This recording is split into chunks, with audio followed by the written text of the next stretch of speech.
The Institute for the Study of Peak States presents the first International Psychoimmunology and Psychobiology Research Symposium, Asperger's Syndrome Treatment Using Psychobiology, presented by Gaetan Klein.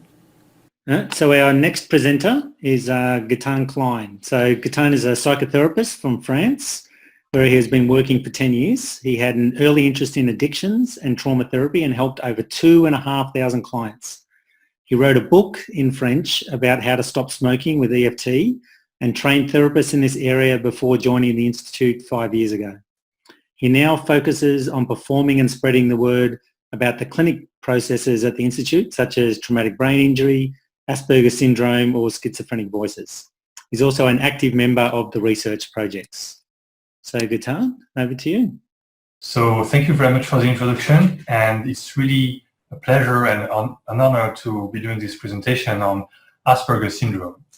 And I really enjoy it because as a therapist, I'm always looking for ways to alleviate people's suffering. And in case of Asperger's, there is a lot of suffering, and most of it is unacknowledged, and most people are not aware of what it is and what kind of suffering it creates in people. So in today's presentation, I'm going to tell you my own story because it turned out I have an insider perspective on Asperger. I used to have this syndrome several years ago, and I'm going to tell you about our treatment. So when I was a kid, I felt pretty good in general, except that I felt something was strange and something was a bit off. And I felt I was different from other kids, and I couldn't tell why or explain why. I just felt like something was different, and it seemed to me that the other kids were very easygoing, and it was really easy for them to socialize and make friends. And for me, it was a bit more difficult. And it was more difficult also to understand them and understand what was going on in their mind, why did they behave in certain ways, why did they get emotional in certain instances, and I couldn't explain it. So I just told my mom, Mom, I think I'm different from other kids. And she asked me why, and I say, I don't know, I'm just different. And eventually she got me to a psychologist, and I had a few sessions, and the psychologist said to my mom, well, he's normal, he just needs to learn how to make friends. And that was it. But I felt like something was, different for me from other people, and I couldn't explain it. And I decided that I was going to get over it and learn how to, have friends and behave, and it was not so much of a problem. So growing up, I, learned how to overcome this issue, but I always felt something was a bit off. Now, when I was an early adult, I was interested in science, and I was especially interested in psychology and understanding what makes people do what they do and what motivates people and how is this thing called human working, because I couldn't understand how humans were working. And so I studied psychology, and then I quickly turned myself toward psychotherapy, and especially alternative psychotherapy, because it seemed that there were more breakthroughs made in this area. And, I learned how to understand people, how to create rapport, how to talk in an emotional way, and all these sort of things. So from people outside, they would see me and seem that I am a normal human. But from my perspective, I was feeling that I was making an effort to connect with people, and it was never really satisfying. I always felt there was, an effort to do to overcome this issue, and I was not really satisfied in my heart. So, I was used to it, and I was just born like that. So for me, it was normal, and I could not identify a cause for this issue. And then I started doing peak state work.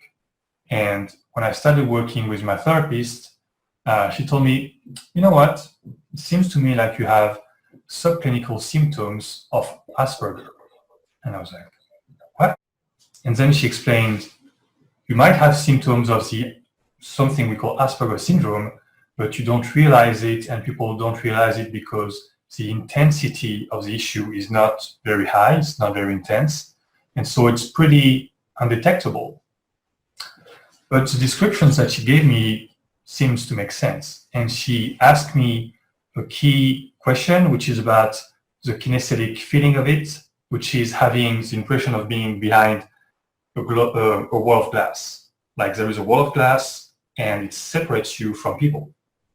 And because you are behind this wall, you cannot connect and you cannot reach out to people and you cannot feel people's emotions.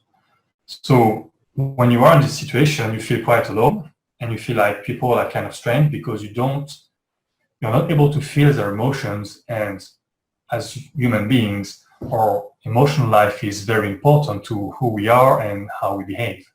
So if you're alone and isolated behind this wall, you cannot really understand other people and you feel like people cannot really understand you, or that you can't really understand yourself because you don't have that reference of, oh, people feel that way and thus they behave that way. So when I behave this way, it's because I feel this way.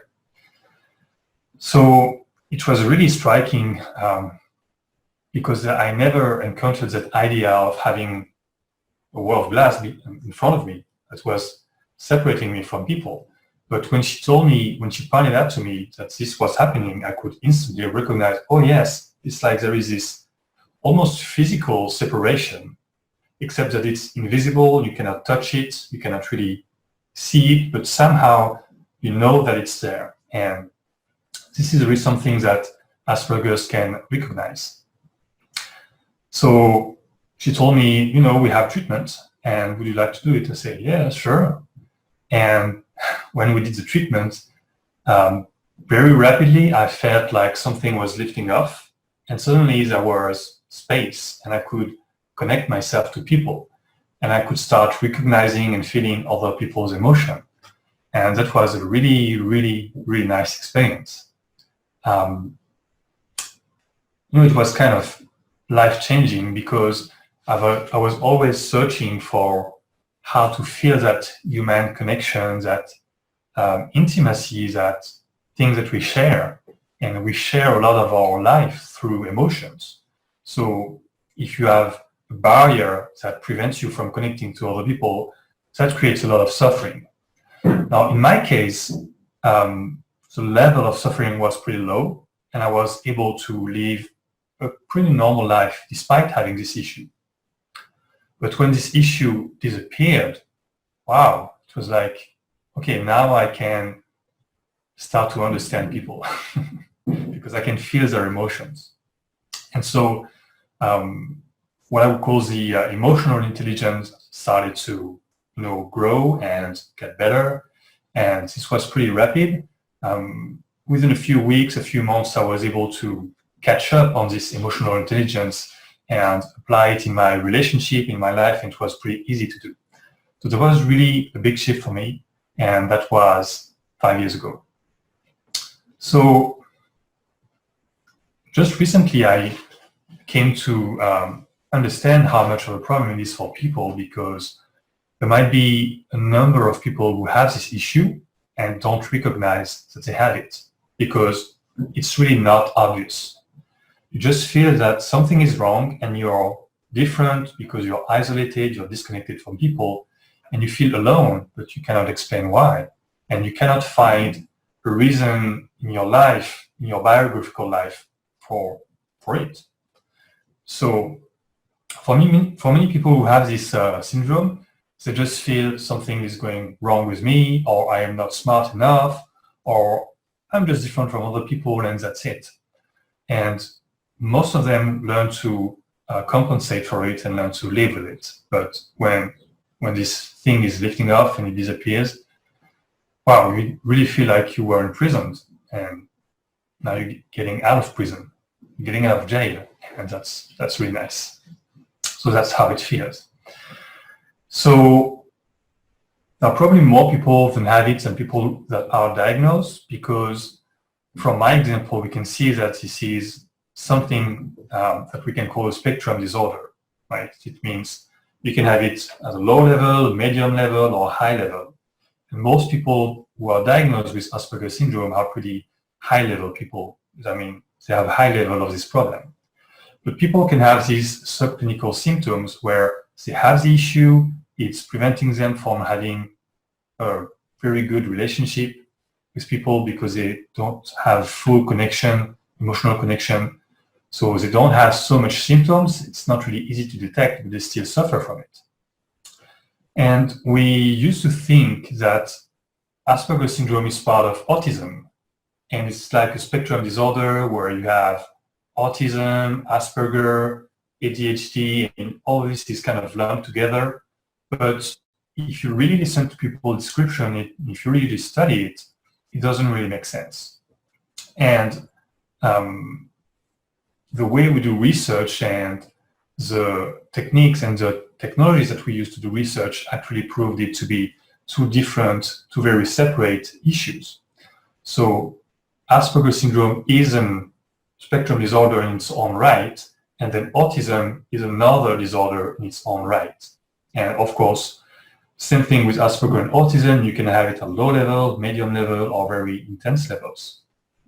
And of course, the two issues can overlap because some people can have both Asperger and autism and you kind of mix them together.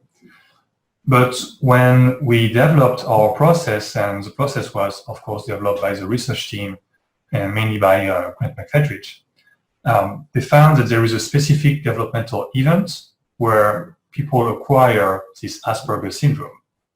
And there is just one event, and if this event goes wrong because of traumas, then you end up having the syndrome in the present. So we applied Grant applied our developmental approach. And if we heal the traumas at this key developmental event, boom, in the present, the syndrome just goes away. And this is really fast and this is really effective. So this is the treatment that we have, and we've been running this treatment on people. And what's really interesting is that both it's efficient and also it's really a good example of how pre-birth developmental biological events are matching with present-day adulthood symptoms.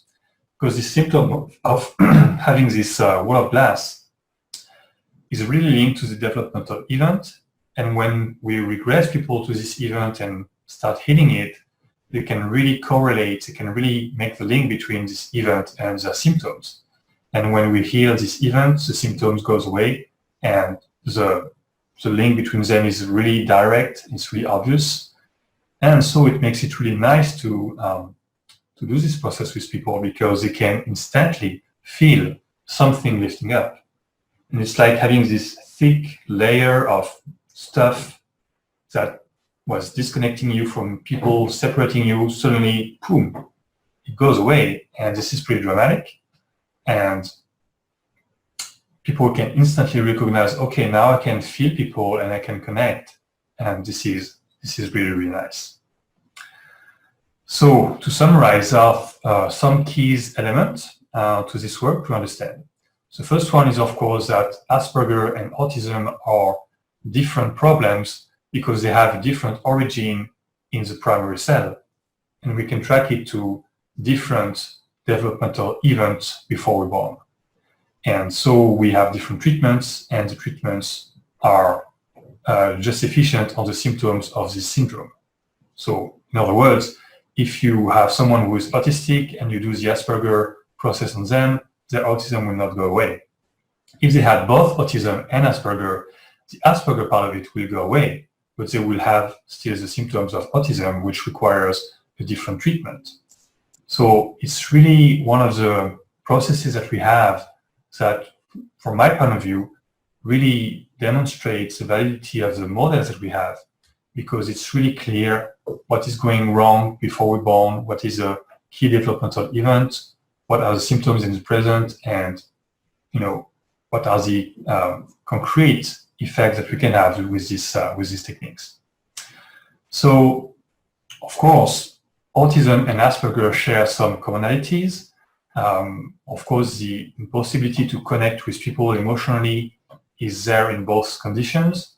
I think that from my point of view, I would say that this is not exactly the same mechanism, because Asperger people will have this ability to feel emotion and feel compassionate. And it is just that there is a disconnect, there is a separation between them and the world.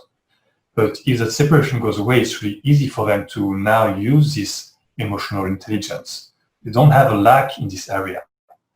Now, of course, if the symptoms are pretty strong and they feel really disconnected from people, they generally act or behave like they don't have empathy.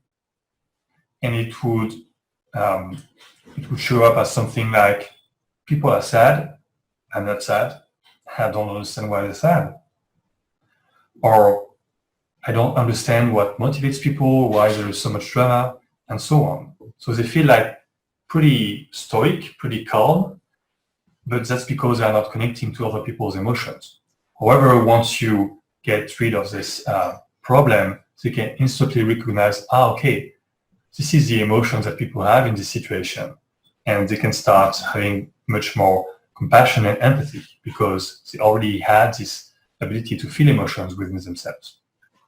Whether with autistic people, maybe there is another mechanism that is going on, even if the effect seems to be the same. There are some other common traits of Asperger's that you can use to recognize people who have it. One of them is that it's generally difficult for them to understand the nuances and the subtleties of communication, especially emotional communication. So in my example, in my case, I always had trouble with second degree.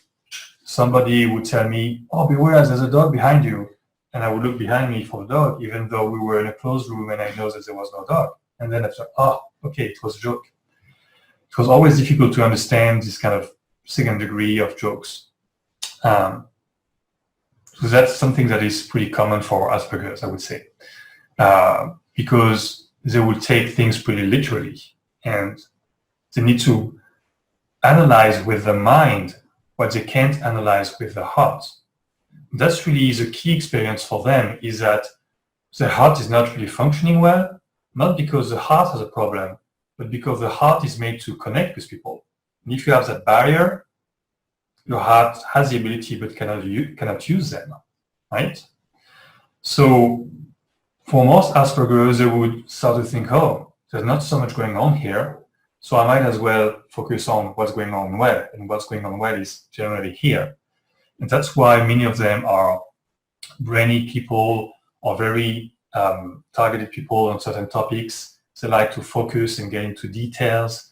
They like to spend their time thinking and analyzing. And most of them get pretty smart in certain areas because they spend most of the time developing their cognitive intelligence and not developing much of their emotional intelligence. And when they try to understand people, they do it from the mind and they're not doing it from the heart. And that's really why they act as they act. But they are compassionate, they are able of compassion if you explain them and if they can explain and relate to other people. So these are really the keys for Asperger. Yes, of course, Asperger's has a hard time understanding facial expressions. So when people make facial expressions, that doesn't really connect with Asperger's understanding, because that's really one of the things we learn very early in our life when we are babies, when we just can do nothing but watch our mom or dad. We learn through facial expressions, and we learn emotion, and we learn these first human connections this way. Asperger's people cannot do it because they have this barrier, or they do it partially. And so understanding facial expression is always kind of difficult for them. But once you do the process and you get rid of this wall of glass, very rapidly you learn, and very rapidly you learn to, it becomes natural, very rapidly. So that's probably the most interesting things to say about Asperger from my perspective. Of course, as I told you, Asperger is a barrier between you and the world. It's not a fundamental deficiency within yourself, meaning you function well within yourself.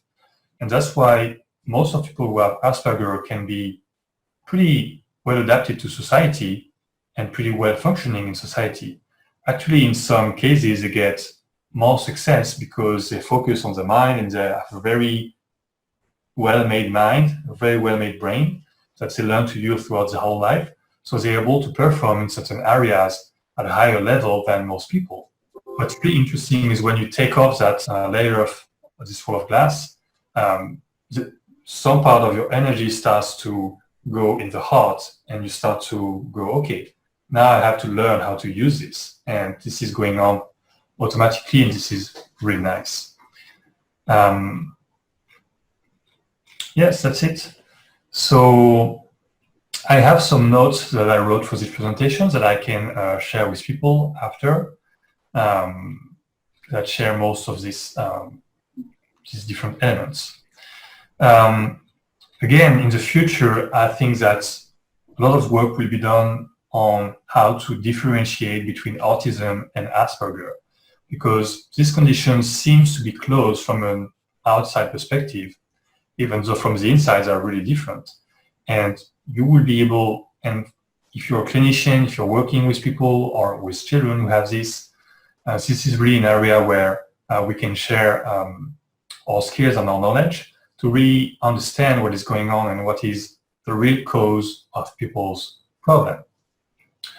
And in the same vein, something that would be interesting to try to analyze is the difference between Asperger, autism, but also other problems such as ADD.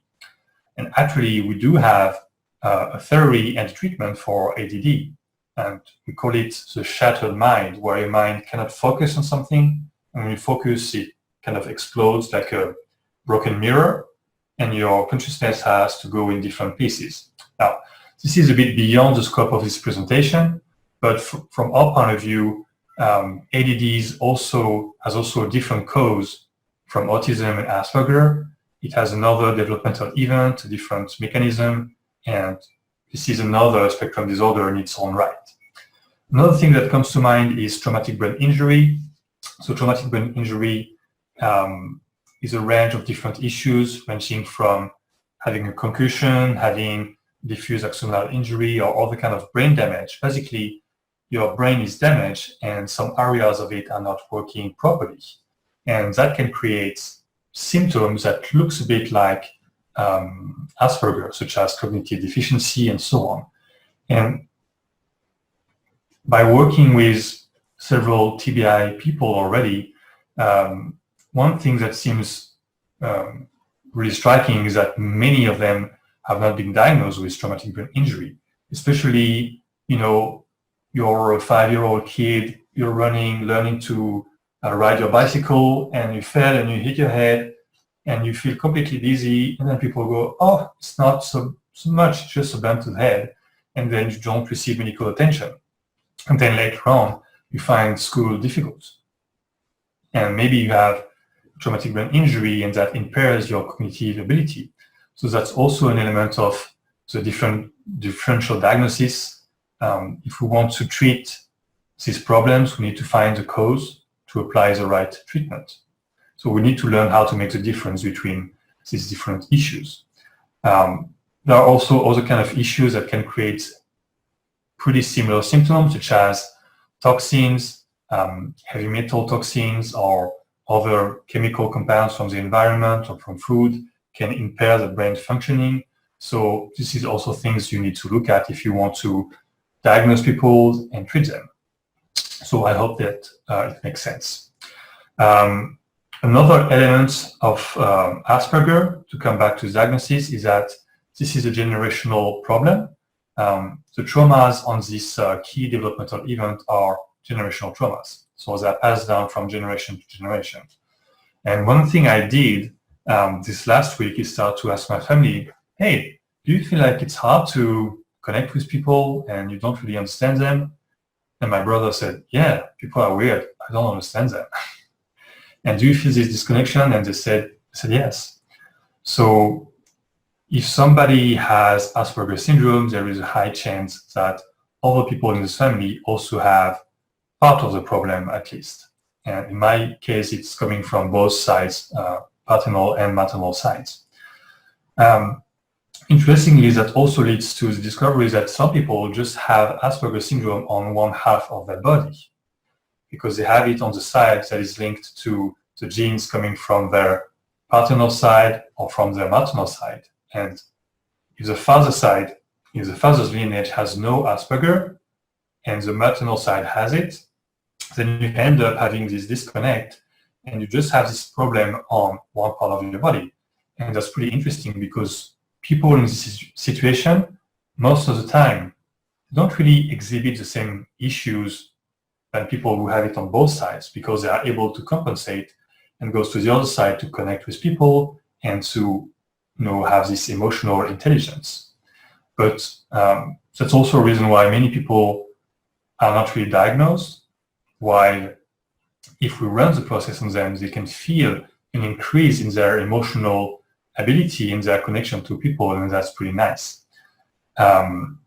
Another key criteria for Asperger's that I didn't mention is clumsiness. So imagine that you have this wall of glass and you can feel what's going on inside the glass, but you cannot feel emotionally what's going on outside the glass. Well, every time you try to reach out to the world, you feel something strange is going on, and it's hard to feel exactly where your hand is, how your movement is going to end up. It's hard to coordinate. So many people are clumsy. I was clumsy when I was a kid, for sure.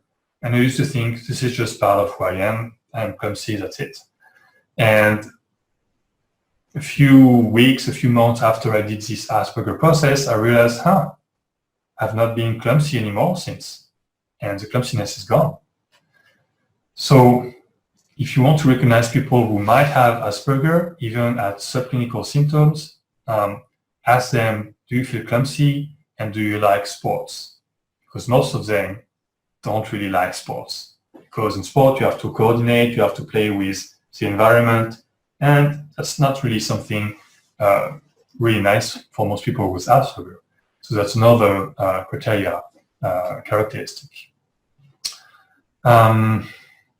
So I hope that answers the questions in general around Asperger. I know that some of my colleagues here on this call actually had part of this issue. So if they want to tell their stories, they're welcome. That's really something that is really worth developing and spreading to the world, because a lot of people who have Asperger's syndrome are just being told, you are this way, you will always be this way, just learn to live with it. And that's better than nothing. That's better than not understanding why you feel weird or you feel different from other people. But of course, our goal is not just to teach people how to live with an issue, but teach them how to get rid of this issue. And most people who have Asperger don't really feel that it is so much of a problem. It's not an overwhelming problem in most cases. You can live with it. You just have to learn that we never have this emotional connection. But when you can get rid of this wall of glass, when you can feel this emotional connection, you realize that you've been in jail, you've been in prison, and getting out of it is just so nice. And this is really life-changing. Recently, I've been working with a woman who had very, very strong symptoms. And for her, she said, life is like a scenery. I can see life is happening, but I'm not part of that scene. And I feel everything is empty. There is no emotion. There is no life. Everything is flat. And when I asked her, do you have this wall of glass in front of you? She said, oh, it's not a wall of glass. It's a fog. It's really thick. And when this lifted off, it was a dramatic change for her. Really dramatic and really nice to witness. So if you're working with people who have this issue, or if you know people who have this issue, we have a good news. There is a treatment for it. And the treatment we have seems to be fast, really, really efficient, and pretty easy to do. So we're really looking forward to spreading this to the world. So thank you. If you have any question or comment. Well, the last point you were making was one of the questions that we had, which is around, this sounds great. What's this therapy that you're talking to that removes the glass wall? So just to elaborate a little bit further, I'll type this in the responses as well, that the Asperger's process treatment, as well as the traumatic brain injury one that you touched on and Dr. Mary Palacio will talk about tomorrow, you can get more information on this on our clinic website, which is peakstatesclinics.com. So states is plural and clinics is plural, peakstatesclinics.com. So that's where you can get that. That was Amy Vale asking for that question. And so I just got time for just one question from you then, Ketan. So Evan Fee had asked, can Asperger's and or autism patients be helped significantly by the inner peace process alone? That's a good question, because the inner peace is about a harmony between the heart and the mind-brain, right? So the logical and the emotional experience of it, intelligence of us. So from my experience, when I did the inner peace, I think, actually I don't remember if I did the Asperger before or after the inner peace, but the inner peace would not really help with the emotional connection to other people, because you still have this wall of glass. What it will help you with is to make peace between your heart and your mind. So you have this emotional and logical connection, and now it feels more integrated and more, you can understand your emotions better, but you still lack this reference of how are other people feeling and how other people behaving, and that is not going to change. So you can feel some more harmony within yourself, but that will not really help with the symptoms of autism or Asperger itself. Thank you for watching. For more information, visit peakstatesclinics.com/aspergers.html.